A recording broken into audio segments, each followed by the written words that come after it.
पाकिस्तान को मदद करने के लिए मोदी ने उठाया बड़ा कदम। दुनिया का कोई भी ऐसा नेता पैदा नहीं हुआ जो अपने दुश्मन की भलाई सोचता हो, लेकिन भारत के प्रधानमंत्री ने ऐसा कर दिखाया है। किसी ने सपने में भी नहीं सोचा था कि भारत तुर्की को भारी मदद पहुंचाने के बाद अचानक पाकिस्तान को भी मदद पहुंचाने का ऐलान कर देगा। इसी कारण दुनिया में मोदी सरप्राइज देने के लिए जाने जाते हैं। दोस्तों, आखिर क्यों भारत लगातार मुस्लिम देशों को मदद पहुंचाते जा रहा है? आज हमारा भारत भले ही हिंदू मेजोरिटी देश हो, लेकिन हमारा देश दुनिया के कोने कोने में रहने वाले एक एक मुसलमान का भी ख्याल रखता है और इसी कारण भारत को विश्व गुरु कहा जाता है। जिस पाकिस्तान की बेइज्जती पूरी दुनिया कर रही है, आखिर प्रधानमंत्री मोदी उसे क्यों सम्मान दे रहे हैं? जिस पाकिस्तान को कोई भी 1 किलो आटा देने को तैयार नहीं है, जिसे IMF ने बेशर्मी से पीटा, मुस्लिम देश होने के बावजूद किसी मुस्लिम देश ने उसकी मदद नहीं की। आखिर पाकिस्तान को मदद पहुंचाकर मोदी कौन सा बड़ा धमाका करने वाले हैं? दोस्तों, जो सवाल आपके मन में गूंज रहा है वही सवाल मेरे भी मन में गूंज रहा था। भारत की इस मदद को पाने के बाद सभी 25 करोड़ पाकिस्तानी भारत माता की जय के नारे लगाएंगे। भारत की इस मदद के बाद हर पाकिस्तानी के खून में भारत का नमक होगा। दोस्तों, आपको क्या लगता है, भारत का यह कर्ज पाकिस्तान कभी चुका पाएगा या नहीं? जो देश भारत के चारों तरफ कांटे बिछाने का काम करता रहे, जिन्होंने UN में भारत को बदनाम करने के लिए कोई कसर नहीं छोड़ी, उन सभी दुश्मनों को विश्व गुरु भारत ने नया पैगाम भेजा है। भारत के 2 सबसे बड़े मुस्लिम देश तुर्की और पाकिस्तान को मदद पहुंचाकर भारत ने आजादी के बाद इतिहास बदलते हुए ऐतिहासिक फैसला ले लिया है, जिसे पाकिस्तान का बच्चा बच्चा आने वाली कई पीढ़ियों तक नहीं भूलेगी। पूरे मुस्लिम देशों में एक बार फिर से हिंदुस्तान जिंदाबाद के नारे लगेंगे, क्योंकि हमारे भारत ने मुस्लिम देशों को जीवन दान देने का ठेका उठा लिया है। दोस्तों, आप सोच रहे होंगे, आपके मन में सवाल गूंज रहा होगा कि तुर्की में भूकंप आया था, इसलिए भारत ने वहां मदद पहुंचाई है, जो कि एक स्वाभाविक बात है। लेकिन पाकिस्तान तो हमारा सबसे बड़ा दुश्मन है, जिसने मौका मिलते ही भारत में खून की नदियां बहाई है। धर्म की भी परवाह किए बिना जिन्होंने हमारे सभी धर्मों के लोगों को गोलियों से छलनी कर दिया। मुंबई रेलवे स्टेशन पर हमारी बहन बेटियों, बुजुर्ग, बच्चों सभी के सीने में गोलियां दागने वाले ये पाकिस्तानी क्या सच में भारत की मदद के हकदार है? आखिर ऐसे आतंकियों को हम मदद क्यों पहुंचा रहे हैं? दोस्तों, आपके मन में यह सवाल उमड़ रहा होगा। देखिए दोस्तों, दुश्मन तो हमारा तुर्की भी बेहद खतरनाक था, लेकिन भारत ने बड़ा दिल दिखाते हुए न केवल तुर्की की मदद की, बल्कि दुनिया के सभी बड़े मुस्लिम देश जैसे कि इजिप्ट, सऊदी अरब और UAE तक मदद पहुंचाई है। इसमें भारत ने अपने स्वार्थ की चिंता 1% भी नहीं की। दोस्तों, हम भारत के लोग कर्मों में विश्वास करते हैं और फल की चिंता हम भगवान पर छोड़ते हैं।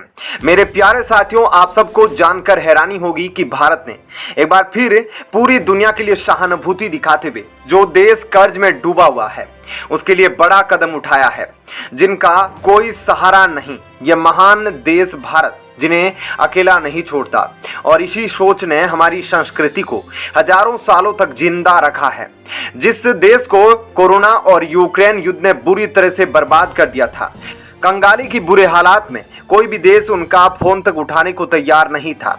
ना उन्हें कोई अपने देश बुलाना चाहता था और ना ही कोई बड़े देश का नेता उस देश में आना चाहता था। और उन सभी जरूरतमंदों के लिए अब हमारा प्यारा भारत मसीहा बनने जा रहा है। भारत ने अमीर देशों से एक बहुत बड़ी गुजारिश की है। उनसे रिक्वेस्ट करते हुए भारत ने दुनिया को अद्भुत रास्ता दिखाया है। जिन देशों ने गरीब देशों को लोन के जाल में फंसाया है, आज वे भारत के साथ इस सुझाव को इनकार नहीं कर पाएंगे। भारत ने बड़े बड़े लोन देने वाले देशों को कहा है कि आप छोटे गरीब देशों को लोन से राहत दीजिए। भारत ने कहा कि गरीब देशों को चूसना बंद कीजिए। भारत का कहना है कि जो गरीब देश है, जिनकी हालत कोरोना ने डामाडोल कर दी है, जो कर्ज चुकाने की हालत में नहीं है, या तो उनका लोन माफ किया जाए या फिर उन्हें बहुत ज्यादा राहत दी जाए। दोस्तों, अब आप सोच रहे होंगे कि आखिर ये लोन देने वाले महाशक्ति देश भारत की बात को क्यों सुनेंगे? तो दोस्तों अब जरा कान खोलकर जरा ध्यान से सुनिए। हम आपको बता दें कि इन्हें भारत की बात सुननी ही पड़ेगी, क्योंकि इस बार G20 का प्रेसिडेंट भारत ही है। आज की दुनिया में बुद्धिजीवियों ने मान लिया है कि UN से भी बड़ा कोई शक्तिशाली संगठन है तो उसका नाम G20 है। ऐसा माना जाता है कि G20 को होस्ट करने वाले देश भारत के पास बम्पर शक्तियां हैं जो यूएनएससी के परमानेंट 5 देशों के पास भी नहीं है। यूएनएससी तो कागज का टुकड़ा है। सीरिया, इराक, यूक्रेन, इन सभी देशों में खून की नदियां बहाई गई, तब भी यूएनएससी चुपचाप मूर्ति की तरह बैठकर तमाशा देखता रहा।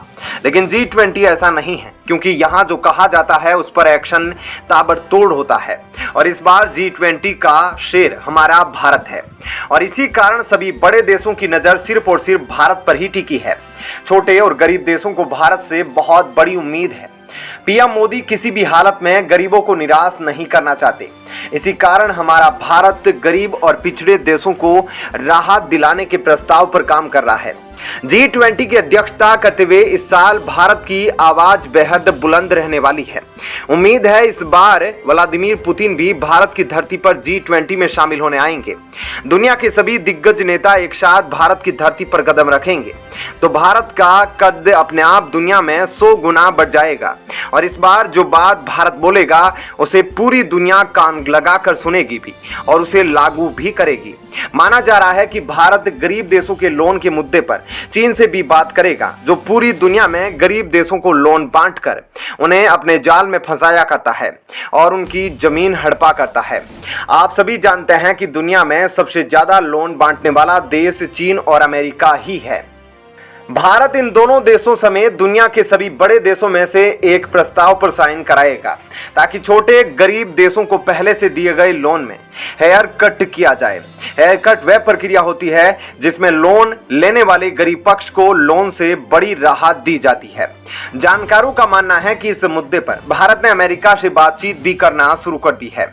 आपको बता दें कि G20 देशों के सभी वित्त मंत्री और सेंट्रल बैंक्स के प्रमुख अगले सप्ताह बेंगलुरु में मिलेंगे।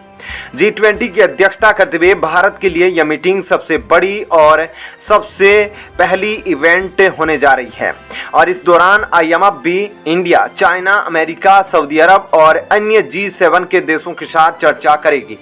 इस दौरान संकट में फंसे सभी गरीब देशों के लोन को फिर से रीस्ट्रक्चर किया जाएगा। भारत के इस कदम से भारत के दो पड़ोसी श्रीलंका और पाकिस्तान को बड़ी राहत मिलेगी। इसके साथ ही युद्ध में बर्बाद हुए यूक्रेन के लिए भी भारत का यह कदम एक सुनहरा सूर्योदय की तरह होगा। इसलिए माना जा रहा है कि तुर्की में मदद भेजने के बाद अब भारत पाकिस्तान को मदद भेजने की तैयारी कर रहा है, जिसके बाद पाकिस्तान की जनता भारत के प्रति बेहद भावुक हो गई है और उनका काफी वीडियो भी वायरल हो रहा है जिसमें वे भारत को धन्यवाद देते नहीं थक रहे। अगर भारत यह कदम नहीं उठाता तो पाकिस्तान कंगाली के कारण गृह युद्ध में प्रवेश कर जाएगा, जिसका भारी नुकसान पाकिस्तान से सटे भारत के बॉर्डर इलाकों में भी देखने को मिल सकता है, क्योंकि पाकिस्तान में हो रहे गृह युद्ध पीड़ित लगातार भारत में प्रवेश करने की कोशिश करेंगे। इसलिए हमारा भारत भविष्य की सोच रखते हुए अपने दुश्मनों की भी मदद पहुंचाने की संस्कृति और परंपरा को दोहराने की कोशिश कर रहा है। इस तरह से भारत ने संकटों में बर्बाद हुए दो मुस्लिम दुश्मन देशों को भारी मदद पहुंचाने की योजना बनाई है। इसके पहले भारत ने मुस्लिम देश इजिप्ट के राष्ट्रपति को भी गणतंत्र दिवस पर बुलाकर उन्हें काफी सम्मान दिया और मदद पहुंचाई थी। क्या कहना है आपका इस खबर पर जरूर बताएं। धन्यवाद।